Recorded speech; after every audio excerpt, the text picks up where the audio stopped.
C'est à se demander si une malédiction ne pèse pas sur l'hôtel de ville d'Hénin-Beaumont. Un nouveau procès qui vise une fois encore les comptes publics de l'ancienne municipalité s'ouvrira demain. Après l'ancien socialiste Gérard Dallongeville, un autre ex-maire, Eugène Binès, et des collaborateurs vont comparaître soupçonnés de favoritisme. Anaïs Sanquet, Jean-Pascal Crinon.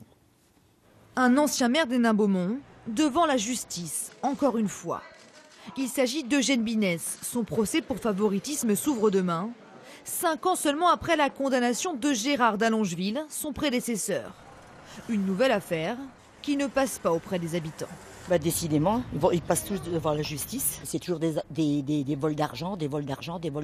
C'est l'argent du contribuable. Donc, je veux dire, à un moment donné, les gens en ont marre. Ils n'ont même plus envie d'aller voter. Eugène Binès et 7 de ses collaborateurs sont poursuivis pour favoritisme et prise illégale d'intérêt.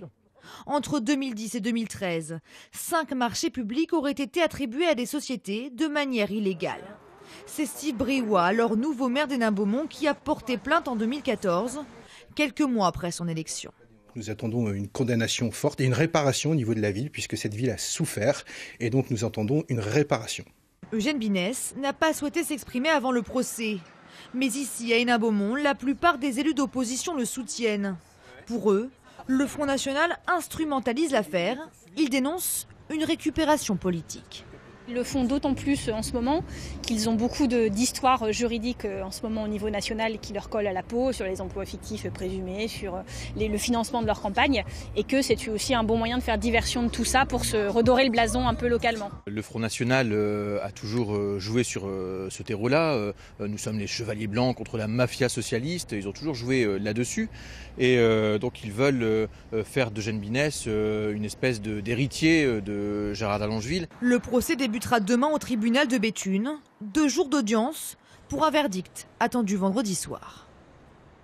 Bon, Jean-Louis, Eugène Binès, qui ne tient donc pas à s'exprimer pour le moment, avait jusqu'ici l'image d'un vieux sage au milieu de cette ville chahutée par les affaires et l'hystérie médiatique. Oui, Eugène Binès, 78 ans, ancien principal de collège. Il était devenu maire en 2010 sans l'avoir voulu. Il remplaçait un maire inéligible qui lui-même remplaçait un maire en prison.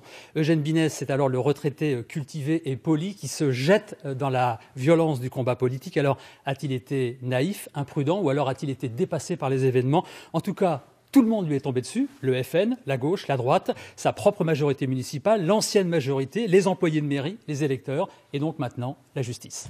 Merci beaucoup Jean-Louis.